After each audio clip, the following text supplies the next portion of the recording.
One man's whisper destroyed 15 people's peaceful Tuesday afternoon. Okay, I swear I thought I was being quiet, like genuinely. I got a round of applause in a hospital waiting room, and I wanted to die. Inspired by the kind of story you'd find on Reddit, today's episode involves a hospital waiting room, a very loud voice, and one spectacular failure to read the room. Okay, so I just want to say up front, I was trying to be supportive. Like genuinely, I had good intentions. That has to count for something. It counts for nout, Jake. Absolutely nout. I have never wanted the floor to swallow me whole so badly in my entire life. And there you have it. The relatable fail has already begun. Let us set the scene. Sophie had a minor procedure at her local hospital, nothing serious, just a routine check. She asked her friend Jake to come along for moral support. Simple enough. What could possibly go wrong? Everything could go wrong, and did. So I'm sitting in the waiting room, right? It's dead quiet, like proper silent. There's maybe 15 people in there, elderly couples, a man in a neck brace, a very tired-looking nurse on her break. Everyone just sitting there minding their own business. Minding their own business, a lovely phrase that. It means to stay focused on your own affairs and not involve yourself in other people's situations. In a hospital waiting room, minding your own business is essentially the social contract everyone silently agrees to. Right, except I am terrible at small talk in silence. Like, silence makes me anxious and small talk is my coping mechanism. So I start chatting. He starts chatting, at full volume. I asked how you were feeling. That's supportive. You asked how I was feeling about the thing I'd told you in confidence. The private thing. The thing I had not told my ma'am yet. Here we arrive at the critical detail. Sophie had recently started seeing someone new, a person she had not yet introduced to her family, nor announced to anyone beyond Jake. This was, as Sophie had made very clear, told in confidence. Okay, so in confidence means like it's a secret between two people, right? Like you trust someone with personal information and you expect them to keep it private. I know what it means. I just forgot. In the moment. He forgot, in front of 15 strangers and a nurse. So I go and I genuinely thought I was being quiet. I want that on the record. I go, "Hey, Soph, are you nervous? Like, is this about the new guy, the one you've been keeping secret from your ma'am?" And I said it like, normally, like a normal volume that I thought was a whisper. It was not a whisper. The man in the neck brace turned around. He couldn't even turn his whole head properly and he still managed to look.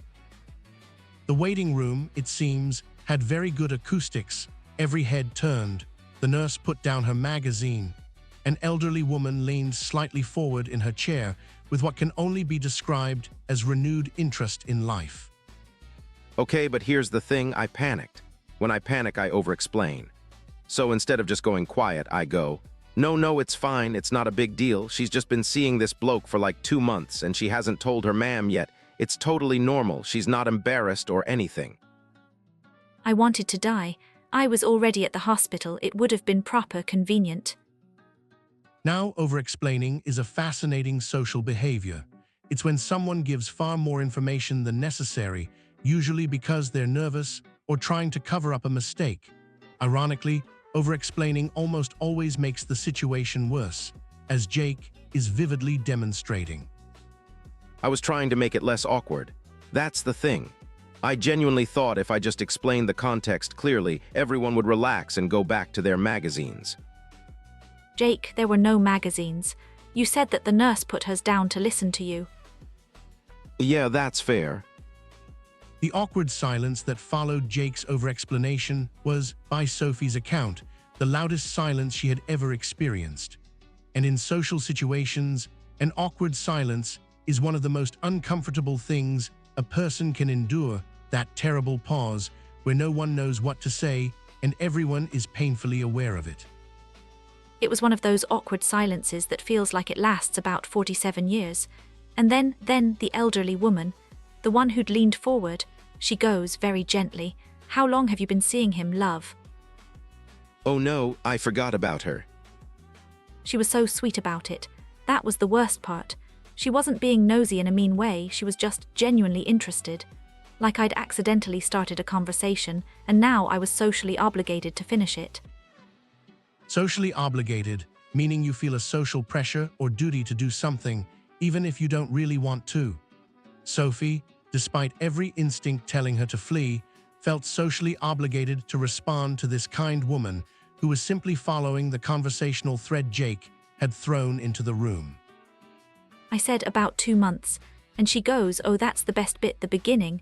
And then her husband chimes in, he goes, "We met in a hospital actually, 1974. And everyone sort of relaxed, and suddenly we're all just having this lovely little chat about relationships. See, it worked out, community moment. It did not work out, Jake, because 3 minutes later my ma'am rang me. Oh, so no. Of course she did, because the universe, when it decides to have a go at you, commits fully. And the elderly woman, bless her heart, she must have thought she was being helpful, because the second my phone rang she goes, loud as anything, "Is that your ma'am? You should tell her about the lad." And the whole waiting room sort of nodded in agreement. Wait, they were invested at this point? You'd built up a rapport with these people. Rapport, that's a wonderful word for this context. It means a warm, friendly connection or understanding between people. Somehow, in the span of 10 chaotic minutes, Sophie had accidentally built rapport with an entire hospital waiting room over her secret relationship. I had not intended to build rapport with anyone. I was meant to be invisible. I answer the phone and my ma'am goes, "You all right, love? Just checking in." And I can hear the waiting room has gone dead quiet again. They are all listening. The man in the neck brace has physically shifted his chair. I mean, you have to admit, it's kind of wholesome. Like these strangers were emotionally invested in your love life. I told my ma'am, on the phone, in the hospital waiting room, in front of 15 strangers who all went or at the same time when I did. 15 strangers responding in chorus, truly a remarkable social event. Honestly though, what did your ma'am say? She was dead pleased, said it was about time, which was somehow more mortifying than if she'd been annoyed, and the elderly woman started clapping, light clapping, like a golf clap. And the nurse, did she weigh in? The nurse said, and I quote, "That's the best thing that's happened on this shift." She picked her magazine back up after that. I think she felt closure. Okay, so here's what I want to know, like honestly, when your name got called to go in, what happened? Did everyone say goodbye? They wished me luck. The elderly couple both waved. I had to do a little wave back. I was a proper embarrassment, but also apparently everyone's favorite person in that waiting room for about 20 minutes. There is something rather beautiful about that, if you squint, an accidental social gathering, sparked by one man's inability to whisper, resulting in 15 strangers momentarily connected over one young woman's romantic life. It is, in its own chaotic way, very human. See, I provided a service. I broke the ice for everyone. To break the ice, meaning to do or say something that reduces tension and gets people talking comfortably, especially in an unfamiliar or awkward situation. Usually one does this intentionally. Jake achieved it through sheer accidental volume.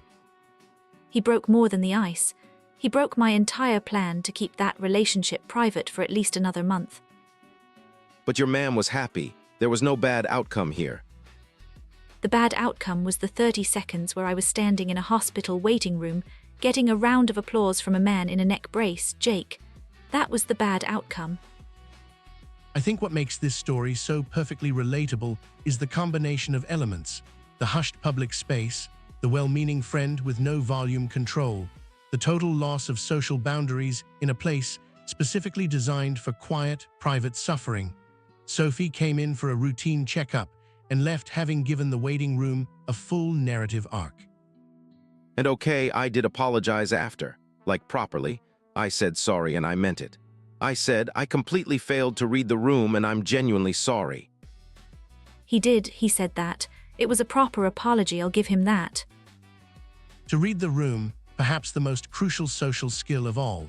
It means to correctly sense the mood, tone, or expectations of the people around you and behave accordingly. In a quiet hospital waiting room, reading the room means keeping your voice low and your revelations to yourself. Jake did not read the room. Jake threw the room out the window. Okay, threw the room out the window is harsh but not inaccurate. The thing is, and I cannot believe I'm saying this, I'm actually glad it happened. My ma'am was so happy when I told her properly that evening, over the phone with no audience, and the elderly couple in the waiting room genuinely made my day. They were lovely. 52 years together, met in that same hospital. Wait, the same hospital? The same hospital. She'd come in with a twisted ankle in 1974 and he'd been visiting his nan. He said she had the best laugh he'd ever heard.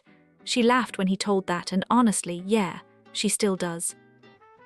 Well, that is either a very fortunate detail or evidence that the universe has a genuinely wicked sense of humor. Either way, the lesson today, if there is one, is perhaps this. Social situations rarely go exactly as planned. People overshare, awkward silences happen.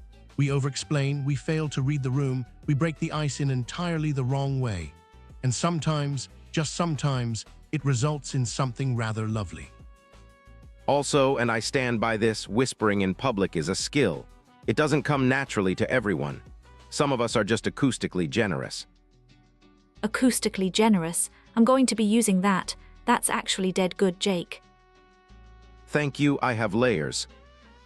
And that is where we leave today's story, in a hospital waiting room, somewhere in Britain, where 15 strangers briefly became a community, a secret became news, and one man's complete inability to whisper accidentally brought a little warmth to a very beige afternoon.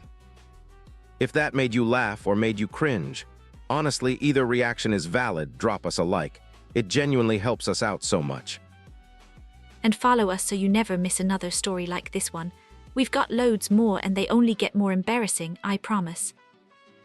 Subscribe to English Through Stories, new episodes every day, and every one of them will teach you something useful, even if it's simply how not to behave in a waiting room. See you on the next one. Drop us a like. Hit follow and never miss a story.